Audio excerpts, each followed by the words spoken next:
Hello Hunters! In this video we're going to show you our favorite endgame greatsword sets. We'll also go into detail about the weapon and armor skills and how to get the most out of them. While describing the sets, we'll be using the term effective raw, or EFR. This is the overall raw damage of the set, taking into account all the different stats and bonuses.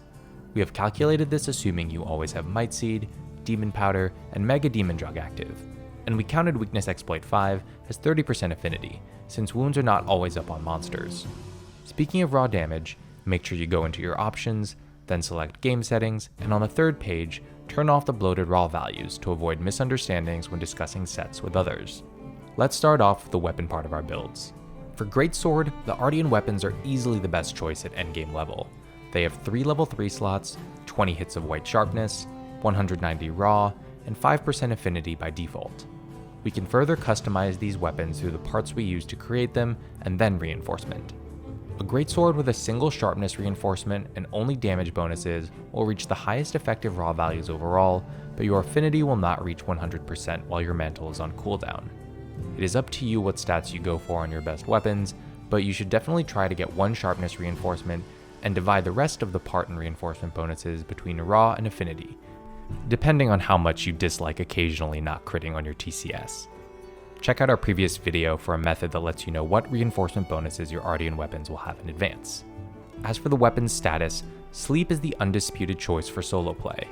For multiplayer, however, which is a lot more chaotic, we feel like putting the monster to sleep breaks up the pace and momentum of the fight, and can actually slow your hunts down, so feel free to use a paralysis greatsword instead when playing with others. When crafting your weapon, make sure that all 3 parts that you're using have the same status, which gives us a small bonus over only 2 parts of the matching status. Now let's talk about the weapon skills, for which we have 3 level 3 slots. The crit meta is alive and well, so our first weapon decoration is going to be crit boost, which cannot have any secondary skills. Focus has historically been the greatsword skill in Monster Hunter, and that still applies in Wilds. This skill will make charging to level 3 faster by about 1/3 of a second, which is huge in real hunts, and makes our weapon feel a lot more fluid while letting us do more damage on openings. Our best option for a secondary skill on this decoration is Handicraft, followed by Slugger. For the last slot, we recommend an Offensive Guard 3 decoration. This gives us a massive 15% damage bonus for 12 seconds after a perfectly timed guard. In addition, the game has a very loose definition of what a perfectly timed guard is, and we actually have a window of 2/3 of a second to press the guard button before getting hit. The biggest drawback of this skill is that it requires us to pay attention to when it runs out and reactivate it every 12 seconds to get the most out of it. If you feel like this is too much maintenance for you, feel free to swap it out for a second critical boost jewel. The best bonus skill we can get on the Offensive Guard 3 decoration is Handicraft, followed by Guard. Now let's move on to the armor skills.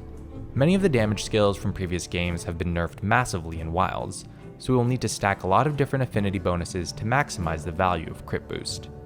Our overall strongest set is the Fulgur Anjanath Gore combo. Maximum Might is one of the best skills right now, as it's only 3 level 2 slots for 30% affinity, and most weapons, greatsword included, have no problem maintaining high uptime on it. In Wilds, the skill has a grace period that will not deactivate until you spend a few seconds under 100% stamina. The Fulgur Anja set bonus has a very strong synergy with Max Might, as draining the mini stamina bar it gives doesn't turn off the skill. This lets us tackle or roll once without losing our affinity bonus. The Counter-Strike skill is amazing, and possibly bugged. Instead of only giving the damage when knocked back, it gives it after getting hit by an attack that has knockback, regardless if we got knocked back or not. This means that we get the 25 raw if we hyper armor the attack with tackle or offset slash. The bonus lasts 45 seconds and is very easy to get high uptime on, whether intentionally or not. The last skills we'll have to talk about here are the Frenzy skills. The Gormagala set bonus causes us to catch the Frenzy virus immediately upon entering combat with a large monster. After dealing enough damage to said monster, we will overcome the virus and gain 15% affinity and another 10% from the Antivirus 3 skill for 1 minute. Next, we have a very special build that we got the idea for from our friend Richard. This build centers around the extremely balanced Corrupted Mantle. This mantle initially gives 10% affinity and causes our 3 main charge slashes to do 1 or 2 additional instances of bonus damage, depending on our charge level, but it also drains our health. Dealing around 340 damage after putting it on will completely stop the health drain and increase the affinity bonus to 30%, and if that's not enough, we'll also get a 10% raw bonus. The bonus stats will stay with us until the mantle runs out or gets removed. Its only drawback is the 10-minute cooldown, which persists even outside of hunts. The Mantle Abuser build utilizes Tool Specialist 5 to reduce this cooldown to 5 minutes. This means that the mantle will be available to us in every single hunt to turn us into a god of destruction for 2 full minutes. Compared to our previous build, we are only trading about 6.5% of our power to halve the downtime of Corrupted Mantle, which is not a bad deal at all. Our last set in this video is our safest, but it's still very strong. We're trading the Fulgur Anjanath set bonus for the Guardian Arkfeld one, which will regenerate some health every time we destroy a wound on the monster. This is going to make those endgame tempered hunts a lot less stressful. We also get Evade Window 2 and Quick Sheath 2 for even more comfiness. When playing multiplayer, make sure to swap out a Quick Sheath decoration for Flinch Free 1 or Shockproof. That's all the greatsword sets we had for you guys. Hope you found this video helpful. Like and subscribe if you'd like to support us, and see you in the next one.